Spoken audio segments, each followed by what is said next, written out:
another episode of the Making Stories podcast. I'm Hannah-Lisa, your host for today. And let's see whether I remember to do this. Clearly, I'm a little bit rusty. I haven't recorded in a little while, and we'll get into why in a second.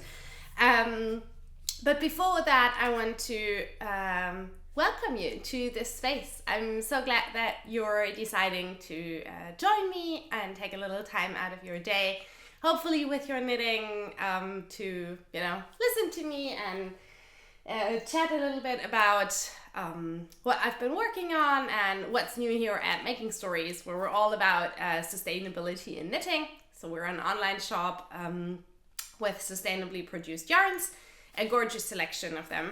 And we also produce a magazine twice a year, the Making Stories magazine. I have brought a second cup of coffee of the day. I am feeling a tiny bit, not really under the weather. If you've been following me for a while, you know that I'm living with my husband, David, and we have a 4-year-old, Orin.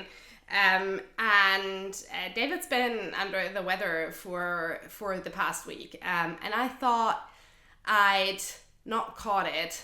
I felt a little bit sort of under the weather last week, at the end of last week, but then felt fine over the weekend. And this morning I woke up and just felt like, oof, I'm not entirely sure what's up today.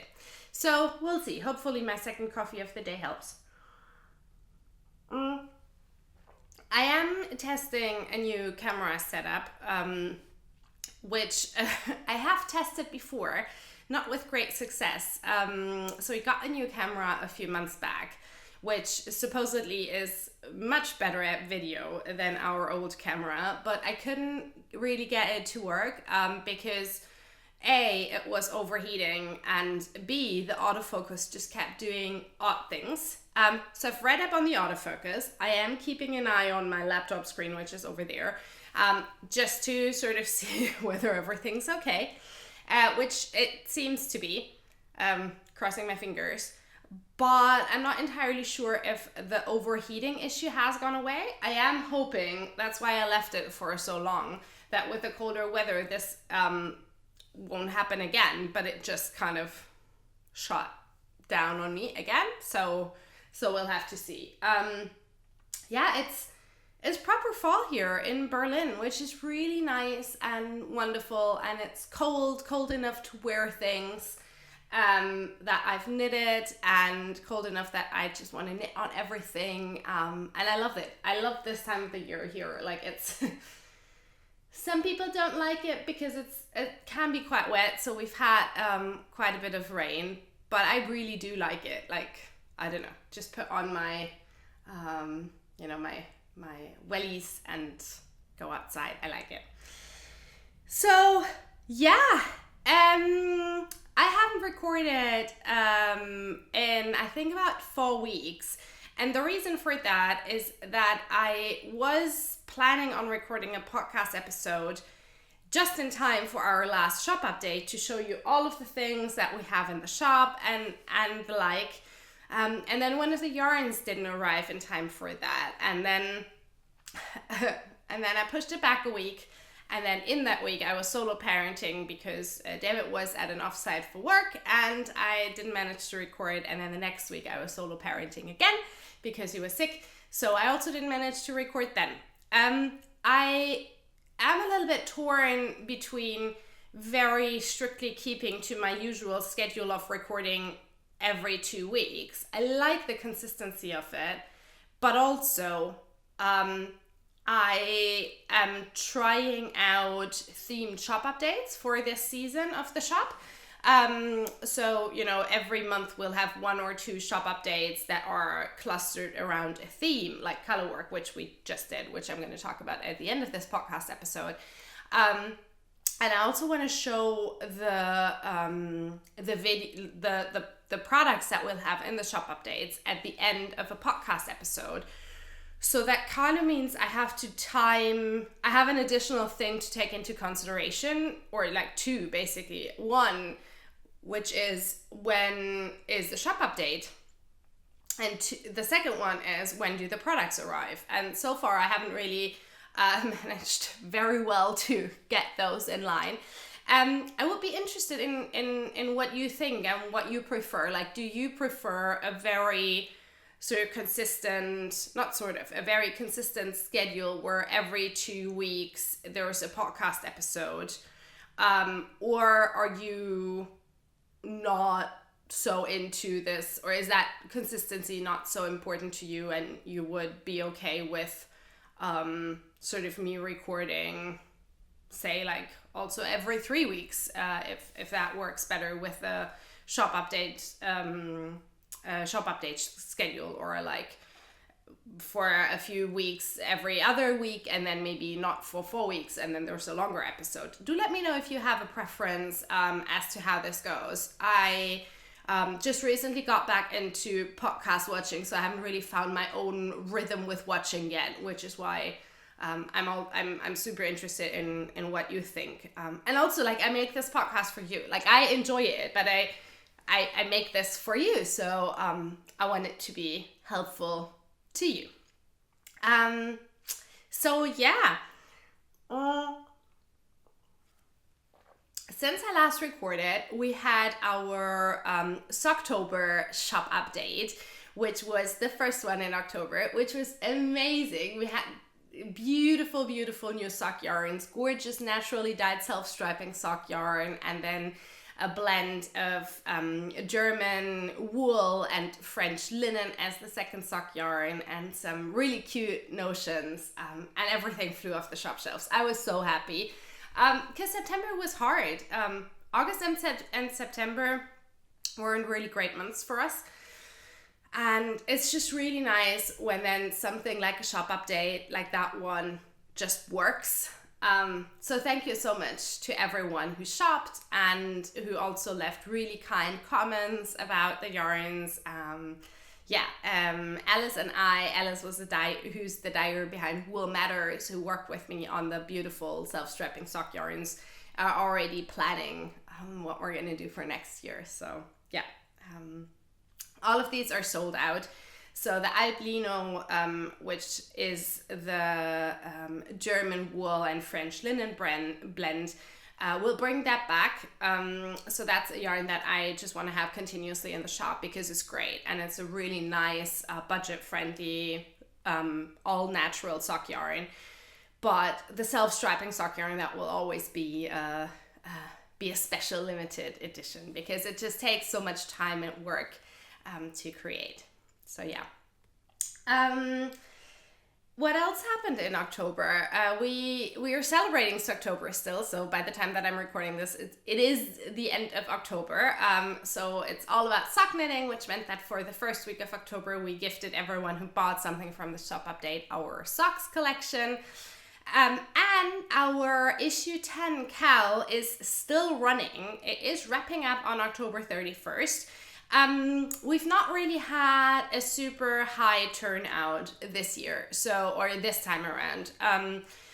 So I host this cal over on Instagram. It's super low key. You can start with a project from issue 10 and not finish it. You can knit 5 in the couple months that the cal is running. The only prerequisite for entering is for you to knit something from our issue 10. Now, I usually do it so that I pick a winner every other week from the selection of posts that have been posted using the hashtag, which is a hashtag making stories heirloom cal this time around. And this time we've had a few weeks where I had like 2 posts using the hashtag, and that's when I was a bit like, okay, is this cal still actually interesting? So I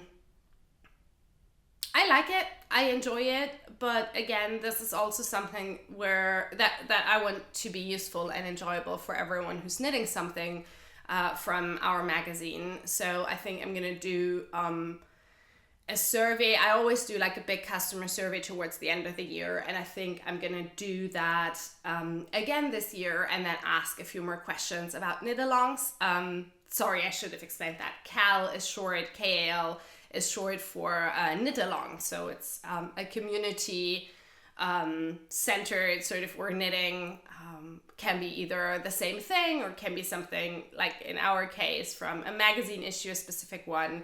Sometimes dyers host them for their yarns, and there are also beautiful themed ones. Like my friend Marina does an out of the dark Mel is make along, so you can also crochet or sew or something, which starts at the end of winter, sort of to carry us through the last bit of gray darkness, essentially.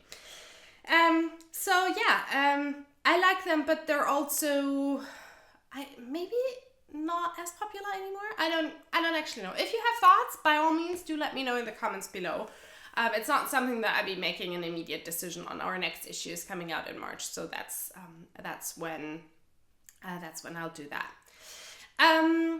The last thing that I want to chat about before I get into the knitting things is just a little sort of update of what's been happening here at Making Stories. So we are still sort of in the middle of celebrating Everything issue 10, which is our fall and winter issue of this year. We also did a beautiful photo shoot for issue 11, which is coming out next year, and our designers for issue 12, which is our fall and winter issue next year, so 2024, are in the middle of writing their patterns and knitting their sample, and I'm just really glad to be doing this work. Soon it'll be time to pick a theme for issue 13, so yeah, we'll see how that goes. We are in the middle of just sort of not really redoing processes, but just doing little improvements here and there. We have a wonderful second tech editor who started with us a few months ago, Jen, who is now splitting the work with Jess, who is our other tech editor, with a prospect of like Jess gently reducing her hours to focus on the mill work, because she has started a mill about a year ago. And Jen has lots of really great ideas on how to make processes, and we work a lot with documents for designers, how to make them a bit more, or basically not better, but like just update them to where we are now. And then we also just recently talked a little bit about test knitting, because that's the other thing that both of them are doing. Jen and Jess are our fantastic test knit managers. So every single pattern that we publish gets test knit, and we are we're really, really proud of that and really happy. It also means a lot of work. But I personally believe that this is really worth it, especially if, like us, you are grading. We're grading to 10 sizes. I know there are designers out there who are grading to more sizes even. But 10 sizes, grading to 10 sizes and making sure that the fit is right for every single size is not easy. And one of the things that we're aiming for with our test knit is to double check whether the grading works across all of those sizes. That's obviously been checked by Jess and Jen in the tech editing before, and they're both really great at it, because it's not just scaling the numbers up. Like, some of the things stay very similar no matter which bust circumference, for example, you're grading a sweater to. Others change quite dramatically, so they edit the patterns with a really specific focus on that, but then also, how's that English saying? The proof is in the pudding? I don't actually know if that's a saying or not, but I'm always really happy when we find testers across all of the sizes, because I know then that the grading will work for everything, or we'll have feedback for everything, and can actually be can be very, very confident that the grading that we worked out on paper works on bodies as well. Plus, I personally think that it's always great to have garments on different body types and different body sizes. My own body has changed quite a lot, especially over the last 5 years of like pregnancy and then postpartum and now. So yeah, I always enjoy seeing samples on different bodies and seeing test knits on different bodies as well. Anyways, long story short, I just actually want to quickly check whether we're recording. We are. So test knitting, that is sort of the last thing that I just wanted to quickly chat about. This seems to be a chatty episode, which I quite like. Not just the, hey, here's this thing that I made and that thing that I made. One of the things that we noticed is that for the test knit of issue 11, we had quite a few people who dropped out during the test knit. And that's a bit difficult for us because of a few reasons. We usually have a pretty high number of applicants for most of our patterns that we ask for testers or that we look for testers. Now, one of the things that kept coming up over the last few testnet rounds was that a few folks who were on our testnet email list, which is how we manage things. So we have a testnet or email list, and we send out a call for applications once we open a new testnet, and then folks can apply and we match them. And we can't take everybody on.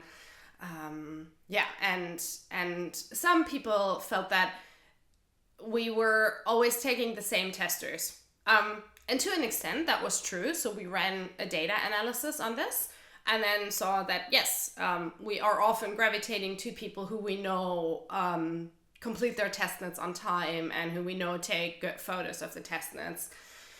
And we were like, okay, so let's change this up. So we still do take a couple of testers who we've worked with before for every single pattern, but we're also very consciously taking on new people. One of the things that happened, though, interestingly enough, is that in this last testnet round, we had more people drop out during the testnet than usual. And I do think that this has maybe to do with people not being as experienced with how our testnet process works than before, because we took on more new people. So we're trying to find a balance, because we rely on the tester feedback. And because we are testing 12 patterns at the same time, we don't have the capacity to take on, say, 20 testers per pattern, and then it's fine if half of them drops out. Like, we take 2 to 3 testers per size. Oftentimes for sweaters, we don't have applications for all of the sizes. So it's a significant amount of test knitters to manage, but we can't increase it because that would just be completely unmanageable for us. So we do rely on people who are starting the test knit to see it through. It's absolutely fine if, something happens, like life stuff happens. But dropping out of a test knit because maybe you're not comfortable with the way that we run things, that's just something where I'm a bit like, well, we clearly communicated that beforehand. So maybe just don't apply. So we are thinking through ways of, at the same time, making sure that we keep everyone who test knits with us happy. There are a couple of requests that I think are really reasonable. We just don't know yet how to implement them. Like, one that keeps coming up is the wish for a forum or a Slack channel or something like that, which at our team size is just really difficult to manage. So, but like Jen has some really good ideas on how to make that work. So we are thinking about ways of sort of doing things that keep people in the testnet and keep them happy, and at the same time also clearing up basically our communication about what can you expect when you're a tester with us. Like, it's not the same like with a lot of other designers where you have like really fully finished sample photos when you start the testnet. That's not like, it's more like a mystery. It's more like a mystery testnet. So anyways, some rambling thoughts on that. There's no action here other than if you would like to become a test knitter of ours, I'll put the link to the testnet email list down below so you can sign up for it, and then you'll get an email when we open our testnet call for issue 12, which will be the next one that we'll test knitting. So that was a very long intro. I want to talk about knitting now. First, because I know that you will ask, what is this thing that I'm wearing? So this is my, let me just quickly get up. This is my coloring book raglan. It's pilling a little bit, quite a bit actually. My coloring book raglan, it's a pattern by Amy Shear, and I knit this in Garthenor Organic Beacons, I believe about a year ago, last year during my summer vacation I knit this. And it's a really nice cropped, boxy, three-quarter length sleeve sweater with beautiful stripes, and I really like it. I love the yarn. It's really soft. It has started pilling a bit, but that's okay. Like, you can always depill it. So yeah, very happy with that. It's oh, hello autofocus. It's a beautiful sweater for this time of the year. Oh no, are we back with the autofocus problems?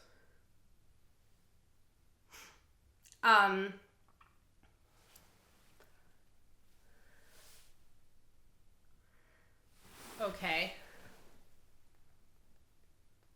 I don't actually know what's happening here. So it's a fantastic sweater for this time of the year. Because it's warm but still lightweight, and I really like three-quarter length sleeve sweaters. Sorry, I'm just keeping an eye on the laptop because something, probably me moving, has kind of just the autofocus again. I don't actually know what's happening there. The problem is, someone actually suggested that under the last video where I had problems with the autofocus, they suggested to just switch it off, which I would totally do and just manually focus. But the problem is that whenever I want to show something a bit closer to the camera, I actually need the autofocus to focus on the thing, right? So I can't just switch the autofocus off. I need to play around with the sensitivity of the tracking. So the way that it's set up right now is it's supposed to track my face, and I think it did so pretty well at the beginning, but now it seems to just be a bit confused. We're just rolling with it. I want to show you a few things that I've knit on. The first one is that I finished my Fall Dreams socks. See, that's why I need the autofocus, so that you can see these beautiful socks crisp and clear. They are a bit wrinkled because they haven't been blocked yet, and they've been just sitting in my Wet with Stitches project bag. But I wanted to show you that I have completed my Fall Dreams self-striping socks. So this was the yarn that one of the colorways that we launched during our sock shop update. Naturally dyed, self-striping, non-superwash, all natural sock yarn. Fabulous to work with. And I have a set aside of, so it was sock sets, a skein of the self-striping and then a contrasting mini. So I have the second colorway set aside, and I can't wait to cast them on because these were just so much fun. And these were just so much fun to make. So I knit these on 2mm needles. They're a 56 stitch circumference. I have no idea which gauge this is. Because frankly, that's sort of how many stitches I cast on for my socks. I might try for the next one to go up to 64 stitches, because I have noticed that my feet, pregnancy related and after pregnancy related, but then also because I've only been wearing barefoot shoes for the last few years, they've just changed in their shape. And so the 56 stitches that used to fit me perfectly are a little bit snug now, which I don't mind. I rather have snug socks than socks that are too big. But anyways, I knit them toe up. And for the toe, the heel, and the cuff, I used the contrasting brown mini that it came with. And I think these are just the perfect embodiment of fall. I did something that I usually avoid doing because they don't necessarily fit my foot super well, but with self-striping sock yarns, I don't think you have a really good alternative other than doing an afterthought heel. I usually do work at least a mini gusset, if not a full heel flap and gusset, because I have a really high instep, and it's just then a bit problematic because the afterthought heel is a lot shallower in the instep, because you don't have that extra fabric that a gusset would create here. Here. The thing with self-striping yarn though is if you did work, or if you were to work a gusset, you could just completely distort the stripes and you end up with kind of a spiral. And that's not something that I wanted. So I was like, okay, that's fine. I'm just knitting these as a tube and then do an afterthought heel. So I did it. It's not true, but like it's a true afterthought heel, which meant that I did not put in any waste yarn while I was knitting them. I just knit the tube, which is what you will have seen in the last podcast episode. And then when this was done, I measured where to cut. I just Googled it because I had no idea, and it set about like 3 to 4 centimeters shorter than your foot length, and I wanted to place the heel in between. Let me just show you it for one. In between 2 stripes. So I cut in the middle. One of the stripes has like 1 row less because that's the yarn that I cut away, but that's fine. So I picked up stitches sort of above and below the row that I was cutting, and then cut the row. A really good tip that I read when I read up on it was to cut the yarn in the middle of the row, because that leaves you enough yarn ends so that you can actually fix the little holes. And I thought that was really great. And honestly, it wasn't scary at all. I don't think I'll ever go back to doing like a with scrap yarn thing, because it's basically just the same thing. And then I picked up those stitches and I knit my little afterthought heel. And they're done. And another pair for the sock drawer, which is great because this time of the year is like beautiful, perfect for wearing socks. I also still have a lot of yarn left over. So I haven't weighed these yet, but I'm pretty sure that these were half the skein, and these are 50 grams and we did 100 gram skein. So I can get another pair of socks for me, or to gift, or one for Oren and a shorty pair for me out of this. I don't know yet. But this yarn will go into my sock yarn stash. That's the thing though. I love knitting socks, but with my feet size, I have a European size 39.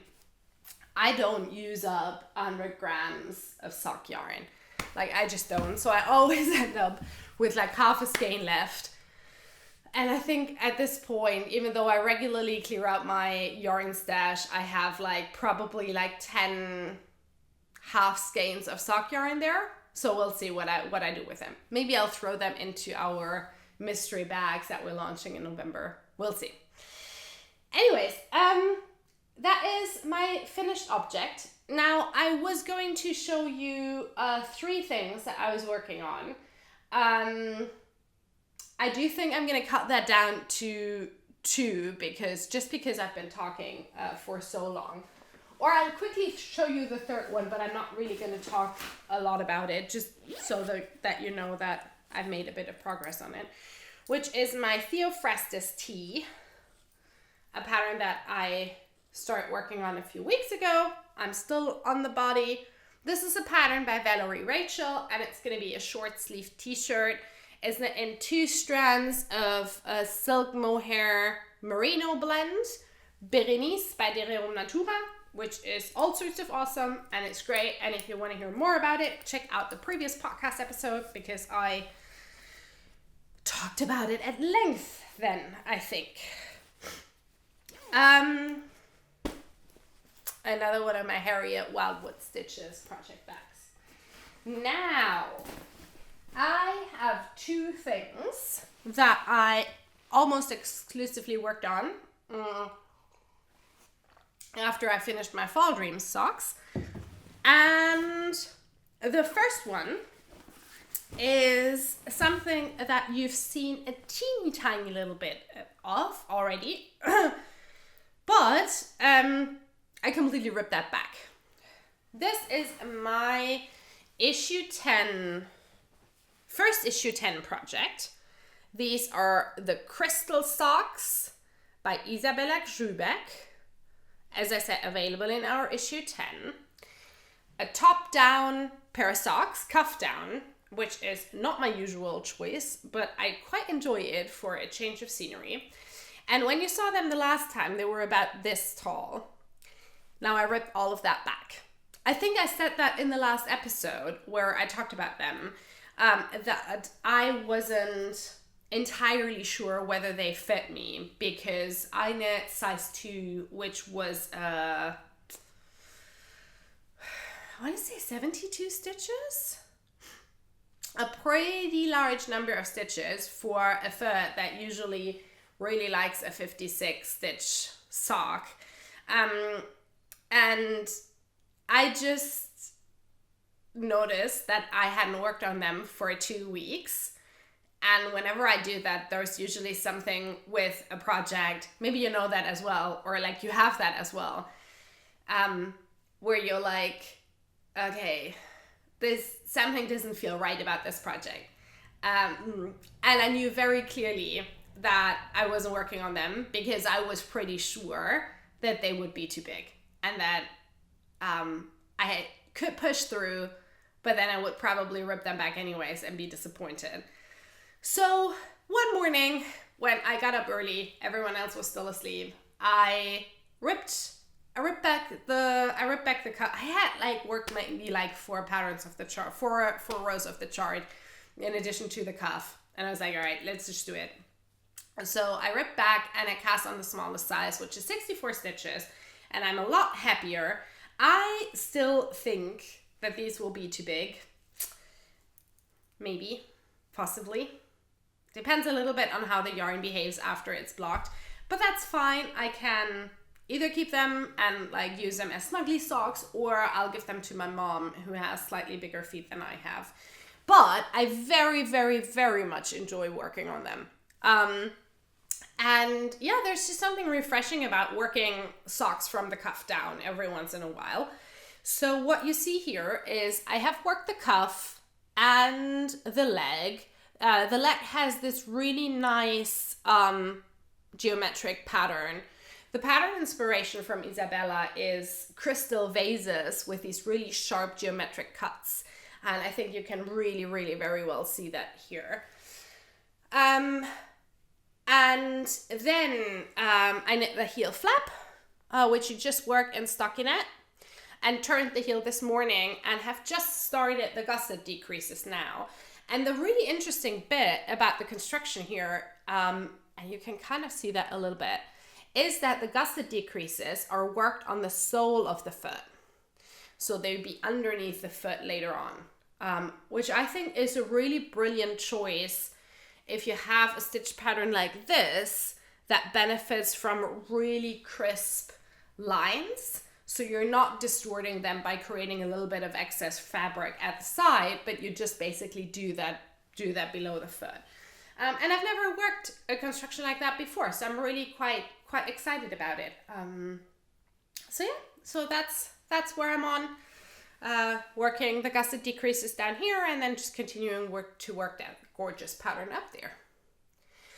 The yarn that I'm using for this is a really, really lovely one. The pattern was originally designed for a 100% Corriedale sock yarn dyed by Ulysse from Woollentwine, which she's put on hiatus because she has finally, after a long time in development, launched her very own custom spun sock yarn, which is this. it's called Ovis, so the Latin word for sheep. And it's a really gorgeous blend of, I don't have the tag right now, I think Gotland, maybe a little bit of Swartbliss and Jacob, or maybe no Swartbliss and just Jacob. It's a really good yarn anyways, with a high twist, and I really love how it's knitting up. It looks really good in stockinette. Hello, please focus on this. But then it also looks really good in the twisted stitches, I think. It's just really, really lovely. And what I also particularly like about this is that the undyed base is a gray, which always creates these lovely heather tones. So I chose this, I think it's even called Heather, this colorway. It's sort of like a pale lilac-y, dusty violet thing. And it's great. I love it. Very much enjoy working on this. Very much looking forward to getting back to it later today. Then, quick sip of coffee. The last thing that I wanted to show you lives in one of my trusted Hide and Hammer project bags. And this is this is going to be a bit difficult to show you. This is Oren's Joy cardigan. So Oren outgrew, I think, all of his knitwear that I made him last year. Jury's still out on one sweater that I made. But yeah, he's quite tall. And he really wanted to have a new cardigan. I was like, sure, pick a color. He was like, red. Red's my favorite color. Because Spider-Man is red. Everything's about Spider-Man, which is very cute and adorable. He picked out this gorgeous shade of the Rerum Natura Ulysse. It's called Aubépine. And it's a perfect fall red. And I am knitting him another Joy cardigan, which is a pattern that I wrote for our kids collection. So it's available as part of the kids collection, which you can get in print or digitally. And you can also get the pattern as an individual PDF on our website. So it's a top-down raglan cardigan with this cable running down the shoulder and then the sleeve. And I have finished the body. This way I can show you better. I have finished the body. And the really nice thing that, if I may say so myself, that I did with this pattern, I'm not a great knitwear designer, not by all means, but I like nifty things like working a button band and hem at the same time in the round, which is what I did for this one. For more, you'll have to buy the pattern. So that's already done, and I am, I would say, about halfway through the sleeves, which I'm knitting 2 at a time, which is why this is looking so crumpled. I am realizing that knitting for a tall 4-year-old, which means I am knitting the largest size, which is like in the pattern it says it's for age 5 to 6. Takes significantly longer than knitting for babies. So yeah, this is like half an adult size sweater. No, like maybe not half, but like a third. So yeah. But I really want to get it done because, as I said, the weather has been getting colder and he really needs some new knitwear, and I want to make him at least one more sweater for this year, and then I want to make my nephew's sweaters. Oh, I need more hours in the day to knit. But I very much enjoyed this, and I love Rerum Natura Ulysse, which comes as no surprise to anyone who's ever watched a podcast episode about this of ours here, because I usually have at least one project with it on my needles.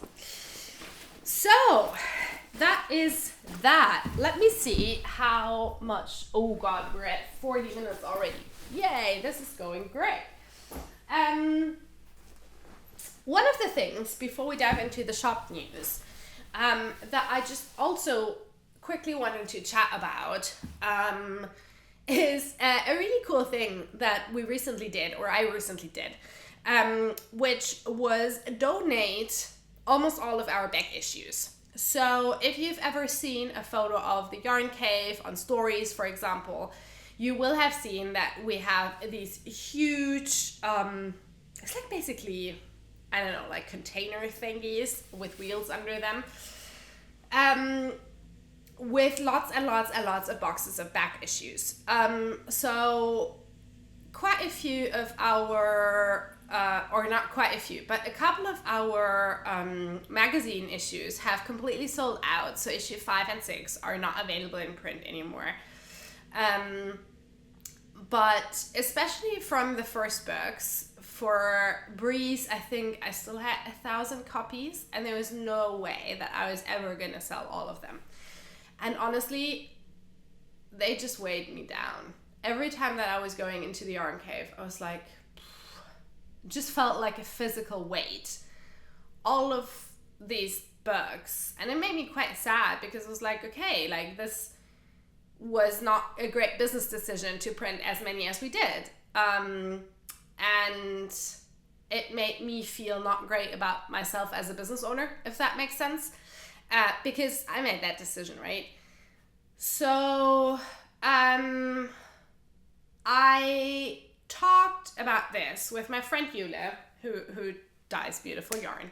She's the one behind the yarn that I'm using for the socks.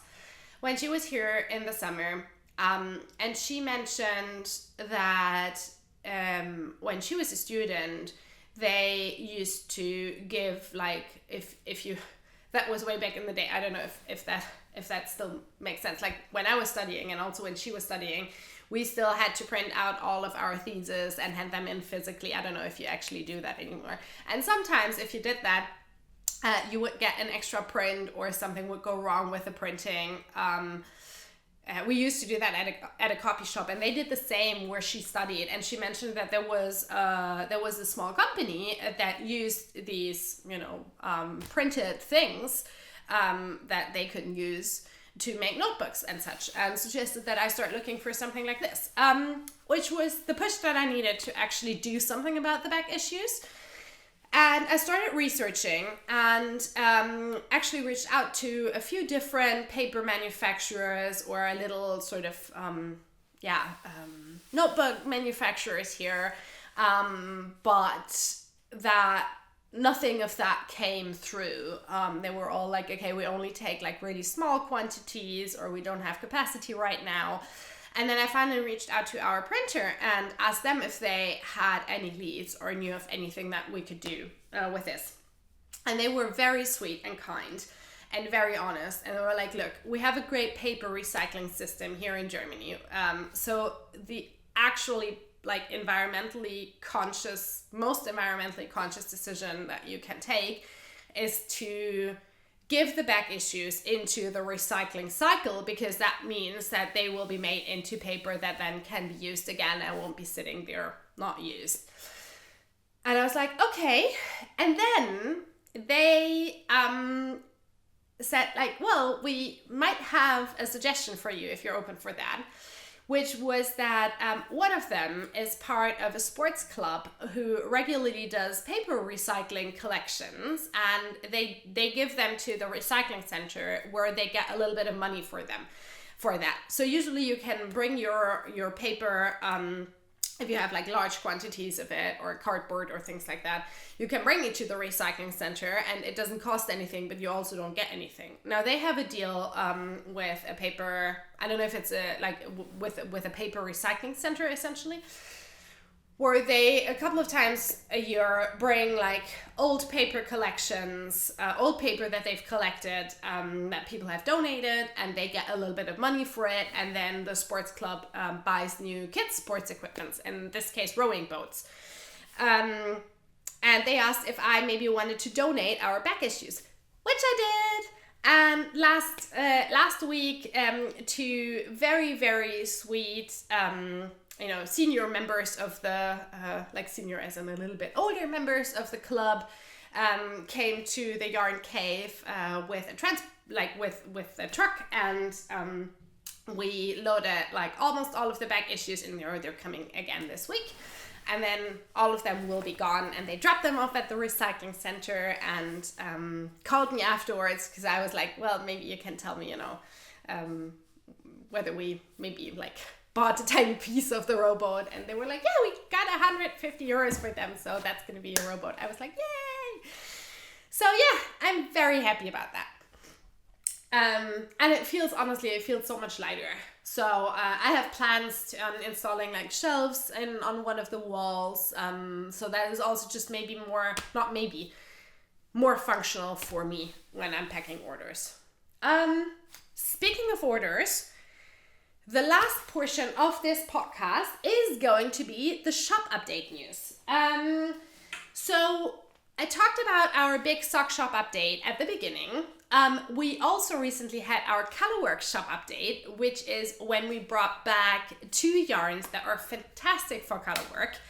And I am going to introduce them now.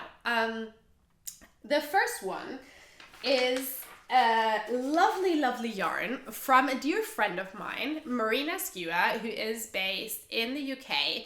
And she creates some really awesome, really, really local yarns. So all in all, from where the sheep have grown through the mill to her studio in the UK, this yarn has traveled just under 300 miles. And then it's flown over to us. But, it's like as small a footprint as you can possibly get. And when I was putting together the COLORWORK shop update collection, basically, so the things that I wanted to put in the shop, I was very set on the first yarn, which is the second one that I'm going to show you. And then I was like, well, it's a really thin yarn, and I also want to have something that's just a really quick, satisfying COLORWORK knit, essentially. So I started going in my head through the DK weight yarns that I know are great for COLORWORK, and very quickly called Marina and was like, do you have a little bit of stock that I could get? And she's like, yeah, sure. Marina produces her yarn in a 4-ply and in the DK weight. And we got the DK weight.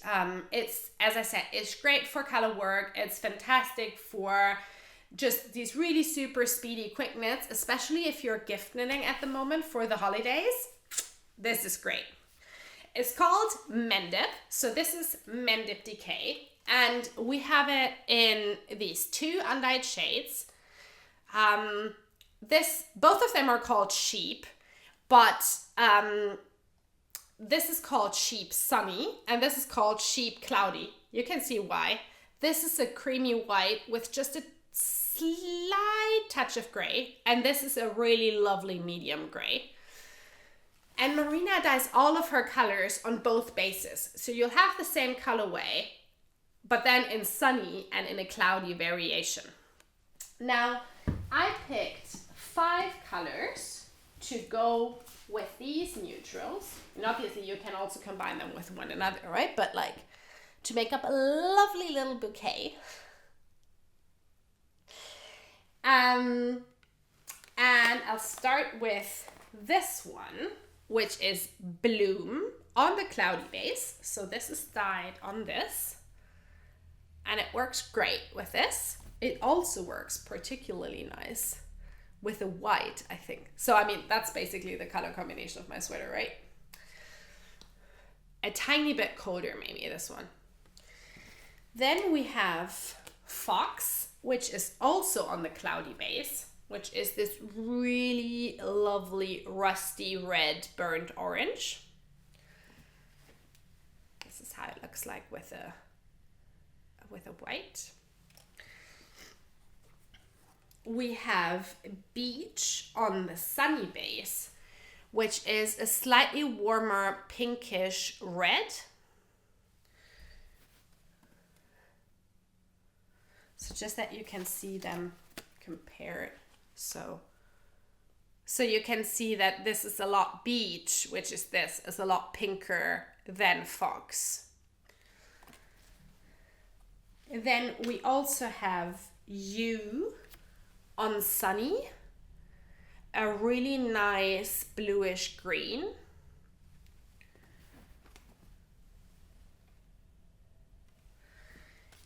And we have Night on Sunny, which is a really gorgeous blue.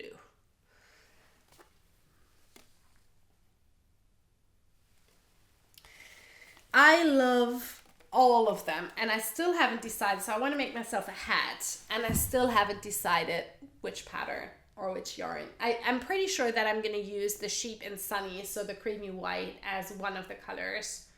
But then all of them are so good, so yeah, we'll see. I also asked Marina if we could maybe get some of her colorwork patterns, because she's written quite a few patterns for Mendip DK, and a lot of them are colorwork patterns, and they're great. Like, they're fantastic, especially for beginners, because they're really intuitive and super fun to knit. And I realized that we don't really have that many beginner colorwork patterns or like quick to knit colorwork patterns on our website. So we now have 2 of her hat patterns, the spin-on hat and the wheeled hat. And I'm going to insert pictures of them. And we also have the wheeled yoke pullover on the website, all of them as individual PDFs, but also as kits with this yarn. And if you buy a kit, the yarn is a little bit cheaper, so the whole kit price is like 10% less than if you were just to buy the yarn. So yeah, I would highly recommend checking them out. The second yarn that we got, I got one of our washing baskets because there are so many different colorways. The second yarn that we got is a true classic for colorwork. It's Holst Garn Supersoft, which comes in these cute little cakes. We've had this in stock before because in issue 9 we had a beautiful colorwork pullover with lots of other techniques in there as well. There was lace, there was rosy minute, it was called Circle of Life by Julia Exner, and we did kits for that. And the yarn was super popular, but I wanted to wait for, the right setting to bring it back. So it's back now in, I think, almost 30 colorways, because I wanted to make sure that everyone, no matter whether you're into the warm reds or the cool jewel tones, has a broad selection to pick from. It's fabulous, as I said, for colorwork. It's also great just for stockinette, and it is quite budget friendly. So this will also stay in our shop. So this is not like a one-off. The Marina Skua yarn, when it's gone, it's gone. We might bring it back at some point in the future, but for now, that's it. For the Holst Garn, that's something that I want you to be able to buy in the shop at any point in time. A quick note on this. So it's a light fingering weight, and it still has its spinning oil in it, or a little bit of the spinning oil. Like, it's not oily or anything. But it changes a lot when you block it. Now, blocking anyways is great for colorwork, right? Because the stitches bloom and open up and interlink, and it just makes the colorwork stand out. And I particularly recommend doing that with this yarn. So say you're doing like a colorwork yoke sweater, do block that yoke before you start knitting the body, because the fabric will change and also the length will change, just to make sure that the fit is great. The second tip that I have when working with this yarn is that when you block it, use a little bit of dish soap, dishwashing liquid, instead of a wool wash for the first block. Why? Because spinning oil is oil, it's a fat, and you want to get that out of the yarn. So it's different than the lanolin, the natural fat of the wool fleece. That is something that you want in the yarn, right? Because it makes it nice and soft. But the spinning oil is something that you want to get out of the yarn, because it's just sitting on top of the yarn and making it a little bit waxy in terms of the handling. And the best way to get rid of sort of fat stains, or oil in this case, in yarn, is dishwashing liquid, because it has some sort of enzymes and stuff in there that just breaks down the oil. Put some dishwashing liquid into your blocking water, block it, all gone. Yay! This, by the way, is the yarn that I used at some point 2 years ago. I think we already had this podcast, to knit my mother a growing ivy scarf, which is another pattern that we have in our collection, which is a beautiful like tube scarf. I'll post a photo of it here. So yeah, so it's great. Okay, I want to show you the colorways. I'm not going to talk too much about them. I'm going to show them roughly in color family, just so that you have an idea of the colors. I took a long time to photograph them because, quite frankly, a lot of the Holst and Supersoft color photos that are out there are not very accurate. And I get why, because a lot of them are like blends of different colors. So yeah, if you want to see any of these like together or, you know, closer or something, just leave a comment down below and I'll happily, you know, show that off in the next podcast episode, or just send us an email and we'll take a photo for you. Okay, so we're starting with the neutrals. This is Écru and Almond, which is slightly warmer. So you can see them together. Then we have Flannel Gray.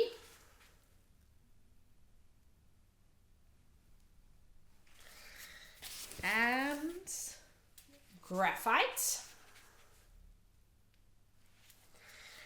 Moving on to the reds and pinks and yellows. Dried Plaster, a lovely millennial pink.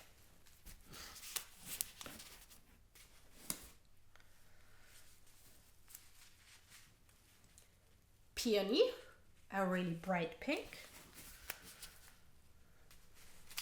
Cranberry, a lovely magenta.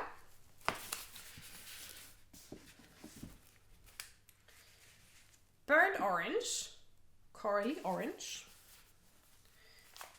Brandy, a lovely bright true red. Venetian, a lovely darker red. Old Gold, this is showing up slightly too bright, so it's a little bit warmer than this. Lovely, lovely yellow. Moving through the purples onto the blues. Princess, everyone's hipster favorite shade of lilac, including mine. Cloudberry, a lovely dark violet plum color. Chiffon. This is one that's really hard to photograph because it's like icy blue with hints of a tiny little bit of violet in there and a little bit of turquoise. Is a really, really lovely color. We have Topaz.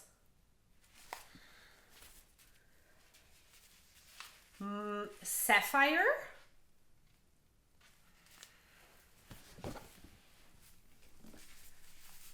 Marlin.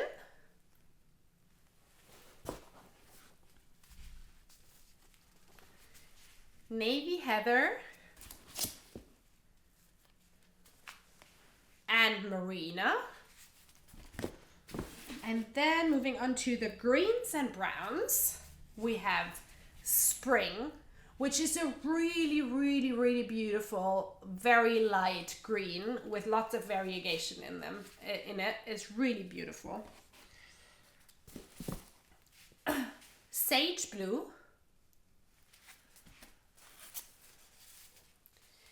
Clover Leaf, a really gorgeous, just very true green. Oops. Tundra, dark forest green. This one has already lost its border. No. This is Heath. This is also a really, really, really beautiful blend of a lot of different colors. Brass. Sorry. Truffle. Truffle is fantastic. This is like grayish brown with flecks of blue. and Scots pine. Scots is a warm brown with flecks of this color of brass. So yeah, all of these are in the shop now. They're fabulous on their own or combined as color work. If you want to see color combinations, as I said, do leave me a comment down below or email us at hello@makingstories.com, making-stories.com, so that we can pull some color combinations for you and put them together. The last little bit that I wanted to show you that's in the shop is we also added some of the needles. Oh, sorry. What's happening here? We added some needle stoppers again of those that sold out really quickly in our last shop update, and then some additional new ones that are fall themed. So let me start with the ones that are restocked. Our rainbows are restocked, and the little sheep are restocked. And then new in are these really cute abstract fall themed prints, beads. They have like, you can't really see them very well. They have like abstract leaves and twigs printed on them. And then we have leaves in yellow,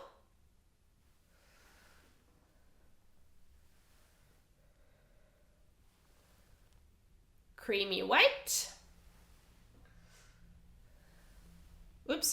red, and green. Ooh. This one is already going. And if you're asking yourself what do I do with these? So you, I need to pull out a different whip to show you. You put them on the end of your knitting needles, so they have little holes in them. So you put them on the end of your knitting needles so that the yarn doesn't slide off anymore. So yeah, so these needle stoppers are all in the shop right now, as are the Marina, Skua, Mendip TK skeins, and the patterns, and the kits, and Holst Garn Supersoft. Yay! Whew! That was a long episode. Thank you so much for sticking with me till the end. If you liked it, give it a thumbs up. And yeah, do let me know what you think about my question with the scheduling, which I asked at the beginning, which was, do you prefer a consistent every 2 weeks an episode schedule, or are you a bit more flexible? Like, do you not mind if it's like maybe every other week and then every 4 weeks? Yeah, just to let me know what you think. I hope you have a fabulous fall, and I'll see you again here really soon.